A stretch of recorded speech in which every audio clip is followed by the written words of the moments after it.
Good morning, everybody. May we all feel blessed today. We're going to be together around 40, 45, or max 50 minutes. And we are going to be revisiting a theme that's very recurrent in our lives, in our meetings, in our lectures, in our day-to-day situation. The only thing that's going to be different is how I'm going to be articulating it and putting it in a structure, giving it another syntax, right? We're going to go from a perspective that is only linguistic to understand what affliction means, right? Then we're going to go to a more philosophical approach, not so much linguistic. We're going to be asking why and what for, which are two big questions in philosophy.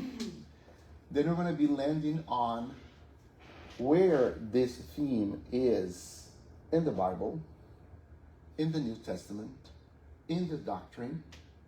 And then we're going to be finishing reading some words dictated by spirits.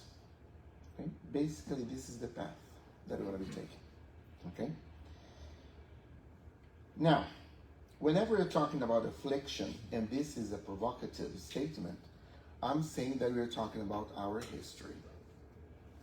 So I'm upfront stating that we are afflicted human beings. And this affliction reveals a lot about our history. Right? Let's understand a little bit what affliction means. Right? Because affliction is very generic word. I'm going to be trying to break it down to other feelings that equate or exemplify this state of disturbance, inner disturbance, right?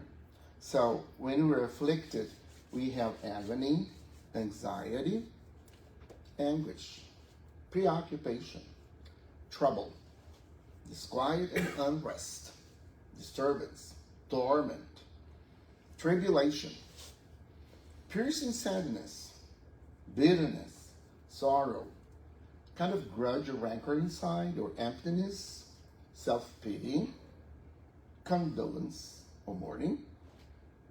There is an N missing before G, now I realize. Hopelessness, grief, despair, distress or unsteadiness, self-distrust, fear, horror, panic, to name a few states of mind and spirit through which the human being goes. So whenever we have this, one of this, we are identified to this blessing. It is called blessing. We're going to be seeing why blessing. So are you masochist? Your suffering is blessing, right? But this is something that is under the umbrella of affliction, right? Now, let's go here to the denominator, common denominator. We're talking about sufferings, right? None of the state there is taking us to the domain of happiness, right? And the question is, why? I'm going to be talking the sources. And what for? What's the purpose? Whenever we talk about why, and you try to answer this question, since we're looking about the cause, the source, our mind goes to the past. When the human being is able to ask, what for, the mind is automatically going into the future. Okay? Sometimes in life, we sit on why and we forget to ask what for. And then we create a vicious circle and we magnify the feeling, psychologically speaking, to the point of self-pitying and consider ourselves as a victim. So we are unchained. We're the prison of the why and trying to find the cause. Is it necessary to go through it? Yes. Should we stay on it forever? No. Right? So when you say, but what for? I'm already preparing my mind to find a way to get out of this feeling. Today I'm really Italian like here. Huh? Yeah, because I'm and enter the mode of search. Okay? Now remember that whenever we have a situation of opposing forces inside that is in a way provoking this suffering, when you ask what for, it is a step forward to look for fully understand and solution. If we remain in the state, we just amplify the conflict. We never will feel harmonious inside. We're going to be in turmoil, but in a crescendo. Okay, it's crescendo here. Now, so let's go here. Why? Oh, my mind betrayed me. I put Spanish. Okay. Right? It is Spanish because have a look at the diacritical. It's not even the Portuguese one, right? So as you see here, we can see that perhaps I'm feeling this suffering because of selfishness, because of pride, or an ambition that brought me to a situation of disturbance, inner side disturbance. Maybe vanity, avarice, jealousy, envy, betrayal, violence. As you can see, human being is plural. There are innumerable causes that are bringing us to this inside unrest, this disquietness, right? And I'm going to go 2 columns more just for you to see the reason why you say that you're talking about our history. Because all of us, we have gone or been in this state at least one day in life, right? And we know that perhaps we're going to be again, right? So these are things that we do that we experience as a state of mind and spirit, right?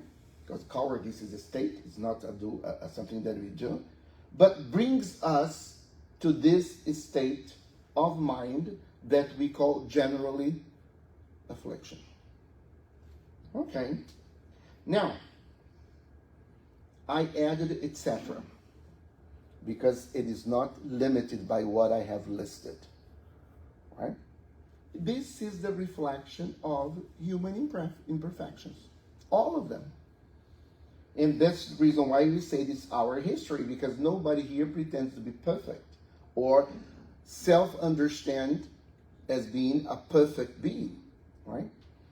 So in fact, we have to ask, why do you feel like this? Generally, there are 3 reasons. We did something wrong to ourselves. We did something wrong to other, or a group, or a collectivity. Whenever we harm somebody, and this somebody may be me in the equation, right? If I'm doing something against me, self-boycott, or maybe basic, eating more than I am expected to eat, I'm harming my body. I'm harming my temple, right? Where my mind, my spirit is. So whenever I harm myself or other, or more than other, a group or collectivity, we are going to be brought to this state, right? That's why we say that we are in a world of trials and expiations. So we are evolving. Sometimes we're going to be going through suffering to see if we're able to cope with, not only tolerate, but also survive and go beyond. Then we're going to the trial. Or if I have harmed others, I'm going to be redoing my path. I'm going to be reestablishing order. I'm going to be rescuing the way that I left so that I can continue my journey. Which means that this state gives us, and now I'm going to go to the what for, the opportunity, the situation, even though it is considered afflictive, to learn through pain. Because at first in life, we are given the opportunity to learn through love. But whenever we turn this down, we decline, or we just do not consider the way, there will be another opportunity, because life is pedagogical per se, through people, through situations, there will be another opportunity for me to learn. So there is no possibility of not learning. Learning here is a must, but we're going to be learning different ways. So this is one thing here. What for? Why I'm suffering here? Okay, because that's my opportunity to get to know my innermost motives. What's really down there inside, that sometimes we are blind because of the circumstances, and we are not to own up. We are not to admit what was the real cause. So I need something that's going to be shaping me, making me suffer, so that I can initiate an internal journey. Because sometimes I'm lost on the external journeys. So it's my way of going inside and see what really motivated me, that I harmed myself or somebody else or a collectivity. Let's give a name to this feeling. The most important thing is to give name, diagnosis. Because it's like going to a doctor. You cannot say, I'm not feeling well, and left the doctor's office say, yes, he agreed that I'm not feeling well, and so what? What are you going to be doing? So not feeling well, I have to give a name to that.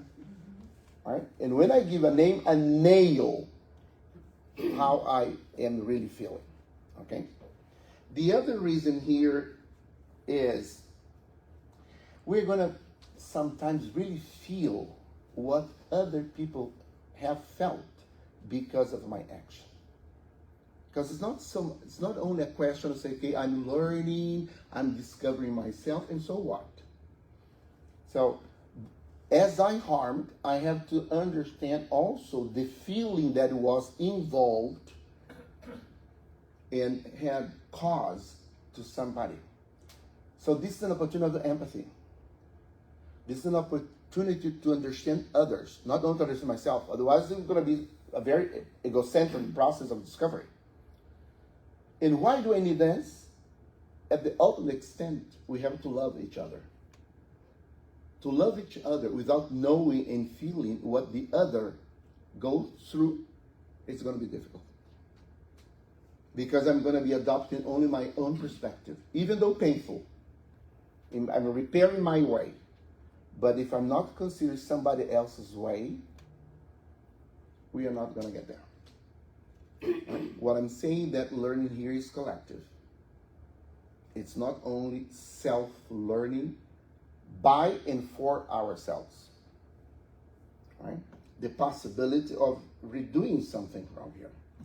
So, as human beings, we're going to say, I don't like to go through that again and suffer again.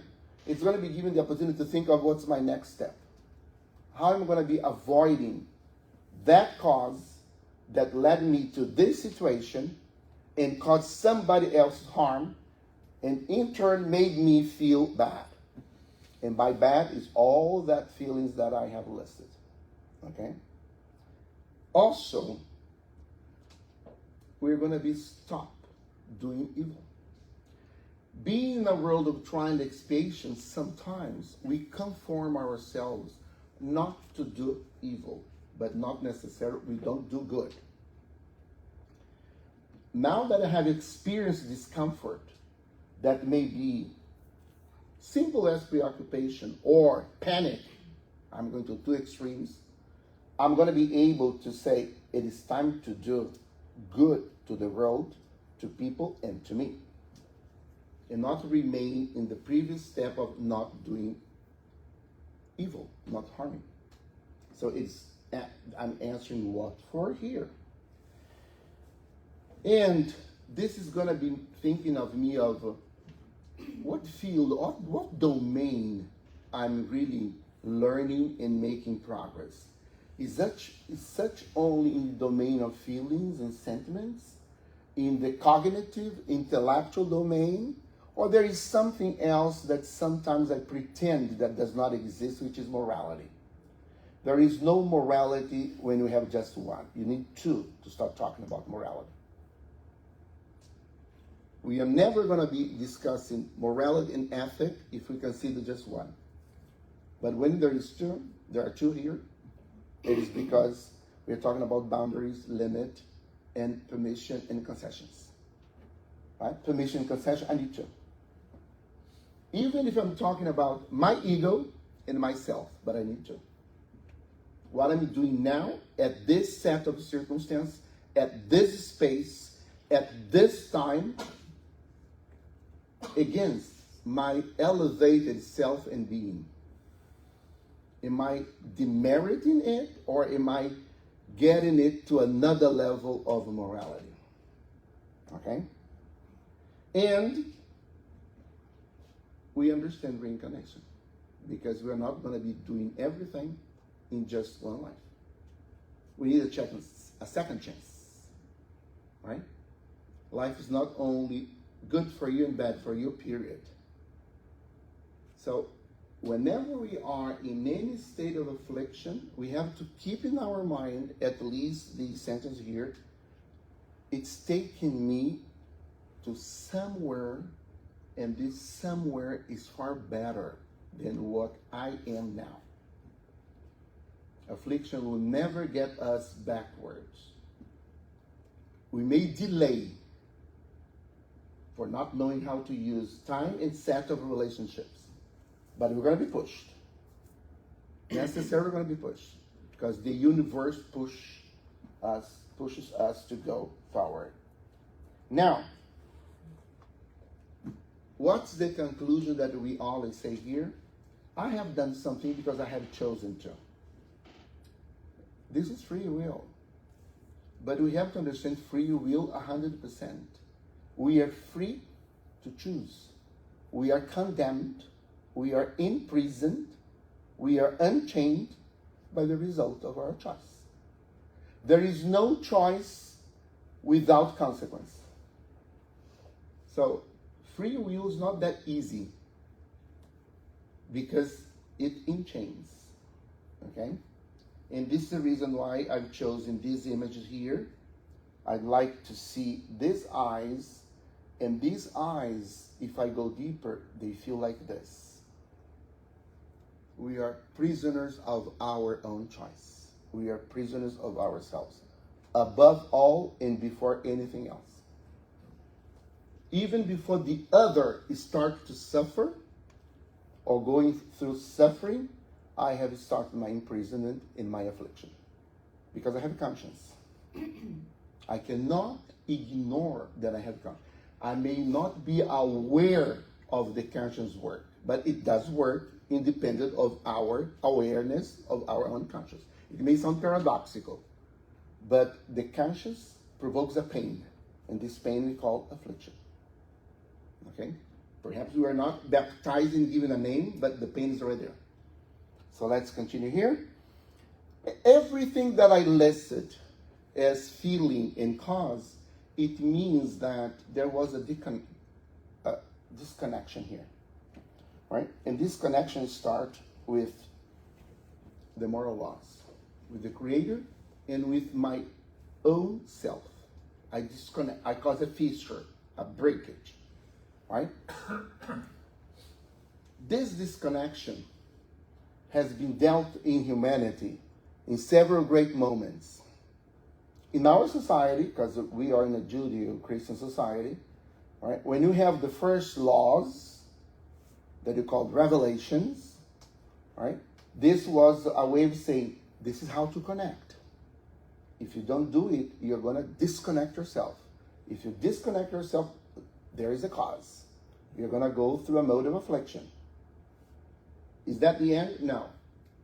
Ask why and what for. You're going to be reuniting again. Right? If we look at the Bible, we go to the doctor. The doctor says, you have liver problem. Then I go to the internet and I look all the cause of a liver problem. Do the same, afflictions. You're going to find at least 42 verses in the Bible talking about affliction. I'm just giving you 3, because we're not going to be here for the whole morning. Right? Affliction is going to be appearing, and there is both type there. Trial, sorrows, tribulation, distress, and affliction, depending on the translation. And this is in John. Or the Psalm that we have there. In my affliction, I prayed and asked for your help. And he took me out. He pulled me out of deep water. Affliction may appear metaphorically. Right?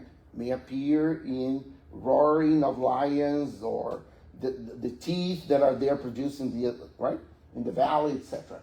And then we have, like in Corinthians, this is Paul, the second letter to the Corinthians. It says, we do not lose heart. We are not discouraged. Because he knows that we have this fight between the outside world, inner side world.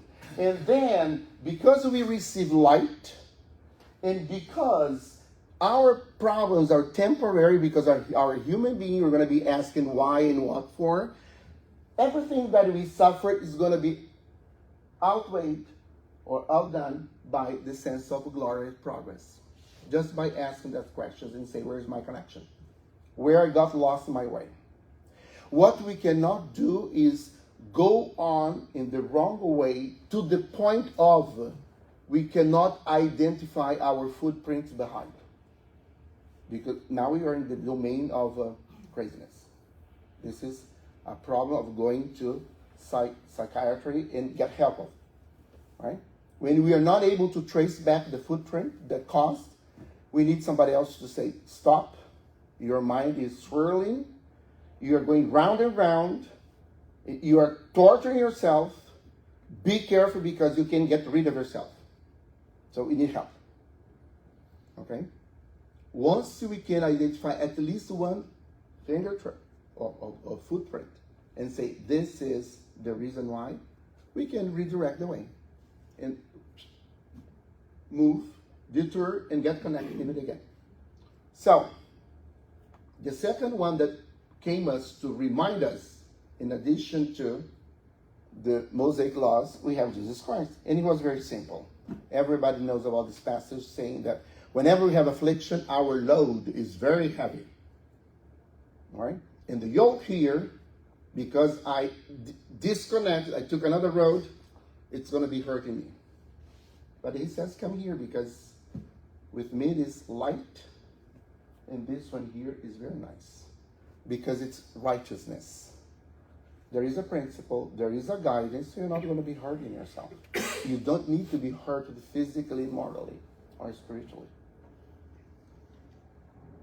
Everybody knows this passage. Come to me, all of you who are weary and burdened, and I will give you rest.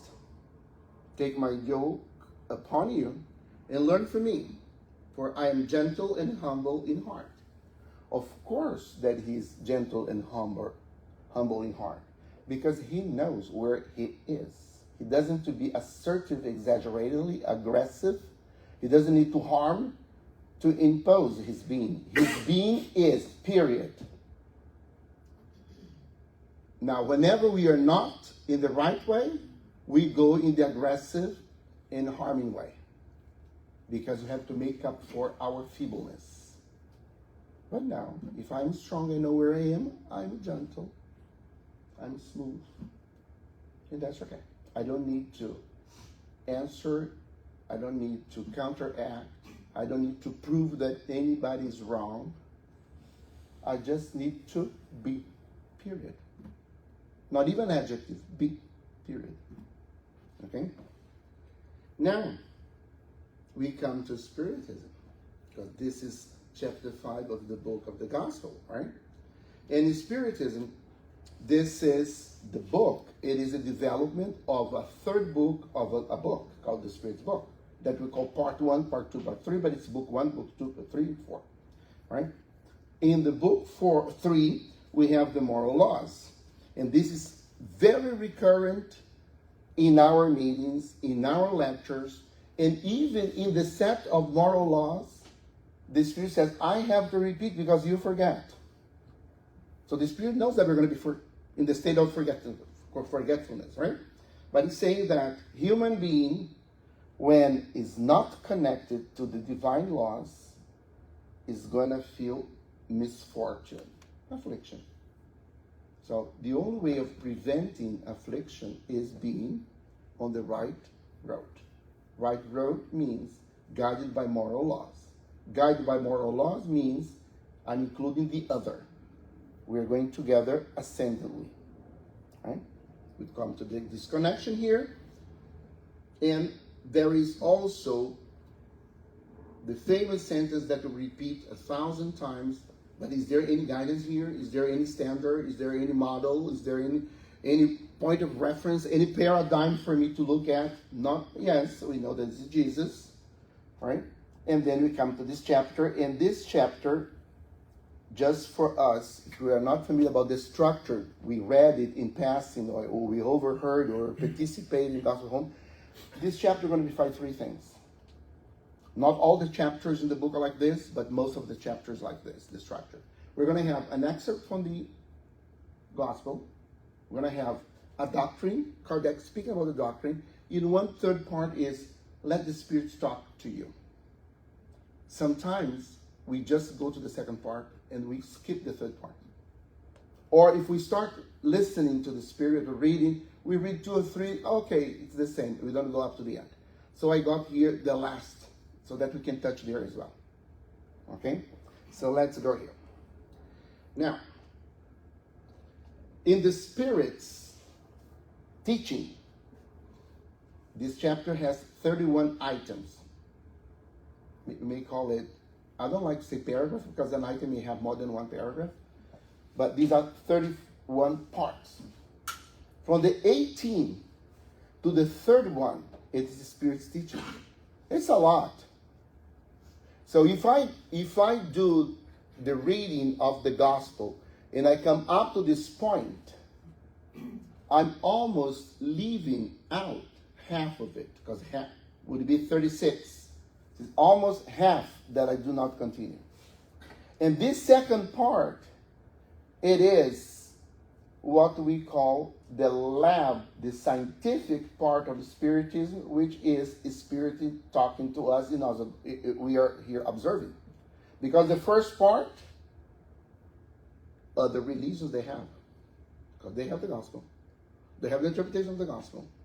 But there is no room to listen those who are beyond the grave.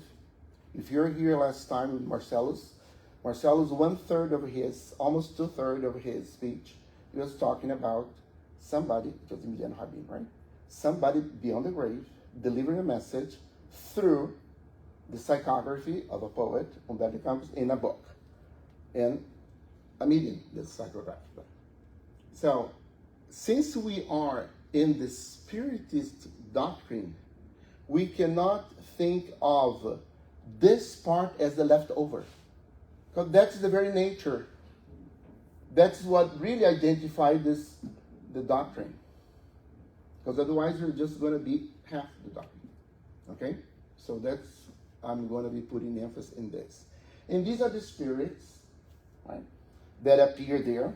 As you can see, some of them, they are from the previous existed in the Catholic Church, because they bring here the name of saint, right? And if they said Saint Augustine, Saint Louis, is for the sake of identifying themselves, and not for the sake of saying, have a look at me, I am a saint.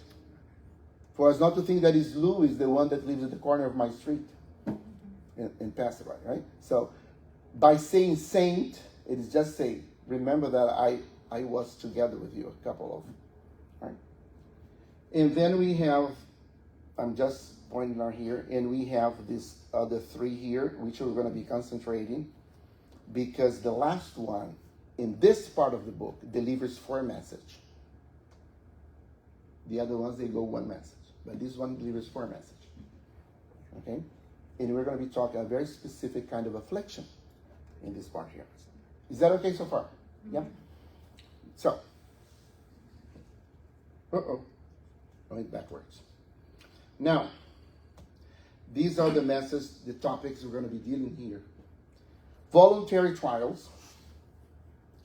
Should we put an end to our neighbor's trials? So, sufferings. Let's put God in the place of trial, let's say sufferings, right? Can I increase my suffering? Because you told me that if I ask why and what for, what about if I increase it to shorten the way and go faster? It's a logical, pragmatic way of thinking, right? The other one is, but my neighbor, you said morality includes two. My neighbor has a trial. What about if I try to put an end in his trial? I'm going to be helping or not helping, right? And it's going to be answering St. Louis, this fourth situation here. Is it illicit to short a patient's life? Is more than put an end to a trial? Is life without cure? Sacrificing one's own life, exposure to a dangerous context for a superior noble cause. Now I'm going to create a situation so that I can experiment myself in an extra dose of punishment or suffering so that I can be in my way ahead in making one's suffering profitable for others. So these are the ones that I have chosen among the other ones, okay? Because very rarely when we are studying or when we are reading or doing lecture, we go into this avenue.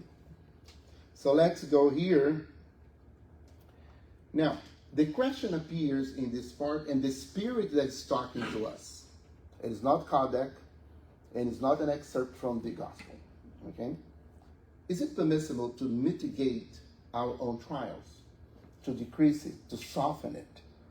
And the spirit is very clear to say, if you have a problem, don't you go to the doctor. You're mitigating, right? If you have a thorn, then you're going to be asking somebody to help you. So if you do it physically, you can also do it spiritually. If we say, go to Jesus because he's going to be making your load lighter, right? You're mitigating, but you have to mitigate in the right way, okay? And he's going to be saying here, trials, what you're suffering here, the Spirit says, is meant to engender intelligence, patience, and resignation. In other words, he's saying that you're going through this, be clever and more intelligent, because the cleverer you are, the more intelligent you are, the closer you are to the road to the heart. We know that in Spirit's book we have to start in the mind and land down on the heart. So everything starts in our capacity of thinking. And also exercising patience, because we are human beings of now. We need it now. If we ask, it's for now, right? But we forget that our now is almost nothing in the line of the life of the being, the self, right? And resignation. The resignation is what for? You're not going to be lamenting, crying over spilled milk because you did something wrong. You're going to be in conformity and doing something to make it better. That is called resignation. Otherwise, it would be just conformism. Okay? And he says, the Spirit here, he says, men should search for morals. There is a need here. Licit means of overcome pain in difficult situations. I go to the church, I go to the studies, I listen a lecture, I start praying, I go to a counselor, I go to fraternal, I ask somebody, have you ever gone through this and what happened? So I'm looking for ways to get out of it, right? To overcome. And he says that the merit consists in bearing without complaining about unavoidable ills, persevering in the struggle without despair. So it is recognized that there is suffering, but do not take to the despair moment or mode. And do not lament, because the more we talk about, the bigger it is, because we revive, right? You pass the film again, and you're living again the situation. Okay. And then, it's another question. We're talking about mitigating, softening, but can we aggravate our trials, make it more and more? You're going to say yes and no.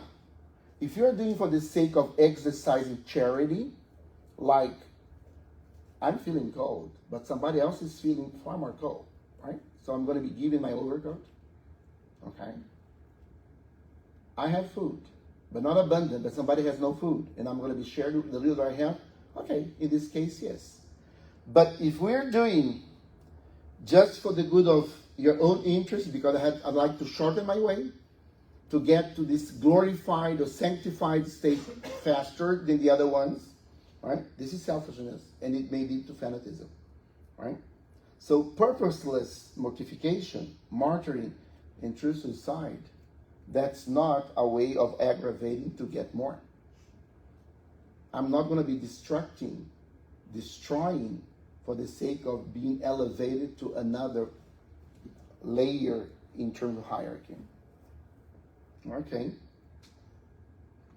I love this sentence. And this is the Spirit that is telling us. Make ourselves consoling angels for the disinherited poor. So whenever we're doing something that is very strong, that we are limiting ourselves to the point of suffering more, if we are not doing because of the other, which is this, consoling angels, drop it. It's wrong. This is just self-torture.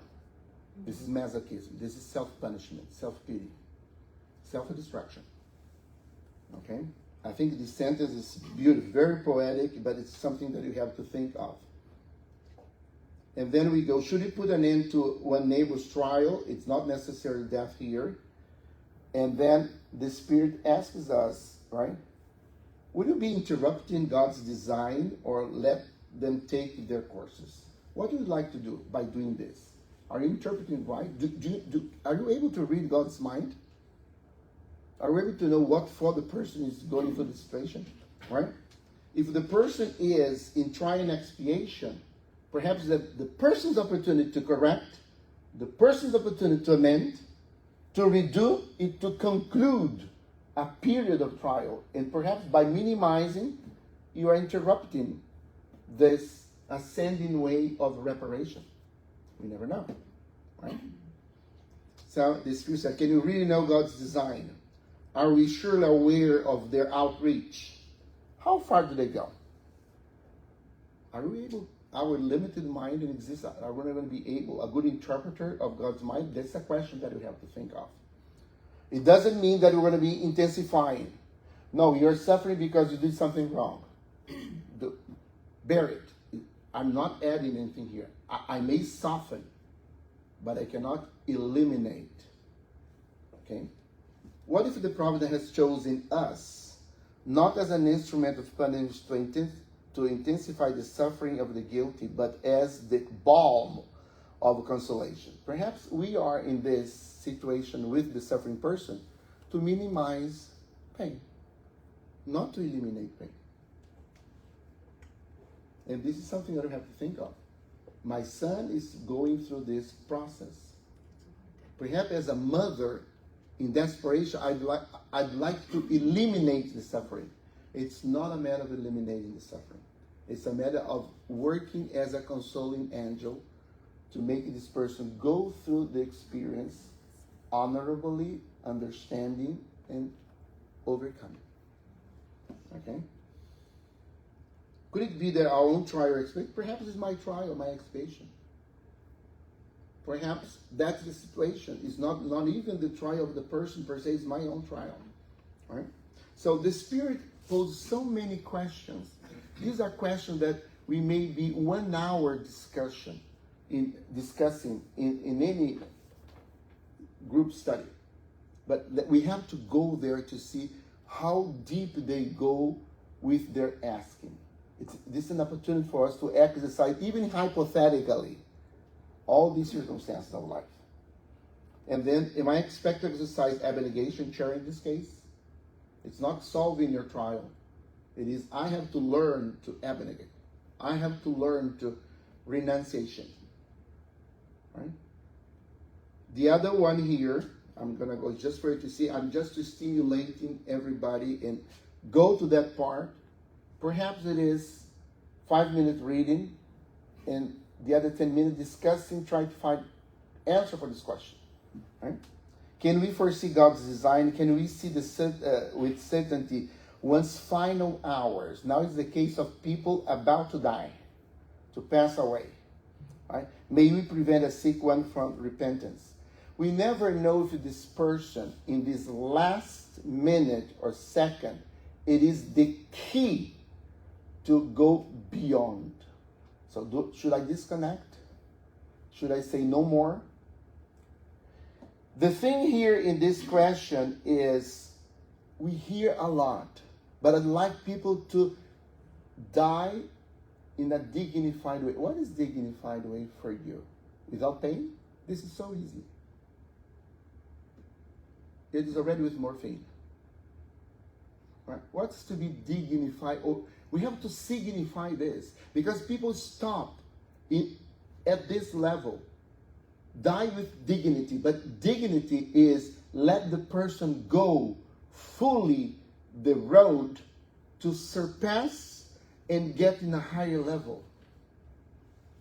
Perhaps my concept of a dignifying or dignification is too limited, according to my perception. So we have to rethink this, right? What is to die with dignity? Because this is in all speeches you hear. But nobody said, but what is dignified for you? Right? So in short, and this is the last one here, sorry, right? It is, can I sacrifice my life? I'm going to be putting myself in a situation of death. I know that I have cancer, so I'm going to go to help the Ukrainians in the war. Let's put it like this. Or I'm going to go to Gaza to make it faster. Is this the point? Right? Or I'm just trying to find a shortcut, or I'm trying to elude myself. Right? This is basically like this. Right? Is it suicidal in a camouflage or not? Okay? This is just for us to see here. I'm just gonna go for you to see there are lots of questions here. I'm gonna go here. Is there no intent to seek death? There is no suicide in this case. The Spirit is questioning us, talking to us, like a psychologist talking to somebody on the divan there and trying to make the thing, right? Would it possibly be a case of providence determination, right? So these are questions that we have to be. Would it be possibly a try of resignation that we have not learned to we are always rebels, and perhaps this rebellion that I'm taking a different way, but it's still a rebellion. Okay? So these are the things, and I really would like to leave as my message. We have to learn about this. Anything that we are doing, this staircase is always going to be towards light. Always going to be.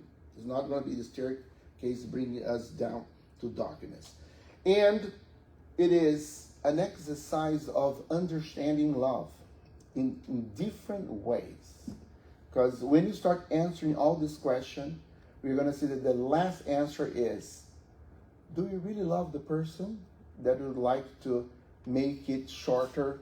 Or if the way that I'm doing it to myself to make it shorter, do I love myself, or am I trying to get rid of myself faster? I should say that that's the last one here. If we can do something, our suffering to the profit of others, yes, it is possible. When we are doing it and we are exemplifying patience, resignation, right, acceptance, then surrounding, right, surrendering. So it is possible to be an example to others to observe. It's not for the sake of getting glorified, but this is okay. In mothers, they do that a lot, right? They teach on a daily basis a lot of this. Now, I'm going to go to this part here, and I'd like you to pay attention to the image that I've chosen, because this is a personal belief that I think that can illustrate what you're talking about. We are born human beings, but during our choices, we start being human havings. We'd like to have status, we have to have title, we have like diploma, we'd like to have car, we'd like to have fame, we'd like to. So this is where the disconnection starts, when we forget that we are human beings, not human having. And whenever you are in this road of human having, our hands, they go like this, like claws. We go in the predatory mode, right? Because we have to get it for you. This is having. And I think that Jesus was very, very clear when he taught us that it is with different movement of hands that we're going to be getting to this state of offering. This is human being. This is through charity there is salvation. It is not this mode. So whenever you go through the week, this next week, whatever we do, just to visualize it, am I summing up this action like this or like this? Because the world is full of claws type hands. And that's why you have battles, wars, conflicts, marking territory, marking control.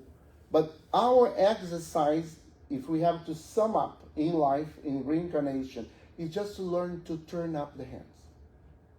Everything is summed up in this image. This is my perception of life here. Because if you do this, we can meet our neighbor. We cannot deprive our neighbor of, right? And necessarily we can walk together. Whenever we go upwards, we never go with two hands. We go like this. Grabbing somebody's hand, me, the superior spirit, Jesus, God hand, whatever, and bringing somebody with us. We never go this way. We can get impulsed this way. But you're going to go down, like you see in athleticism, right? And then you go down. To go ascending and progressively, you have to be bringing somebody. So it is a journey of two.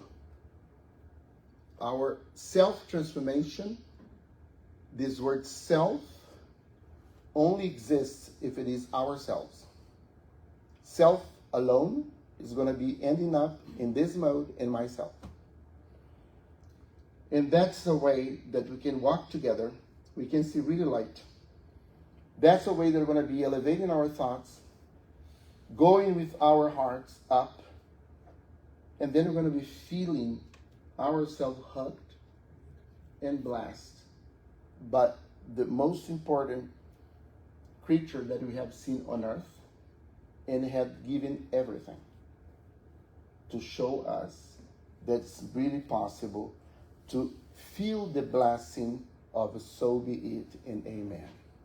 Thank you so much, people. That was the only thing that I had to leave here. And let's keep the image of the hands. It helps. It's going to be helping us a lot.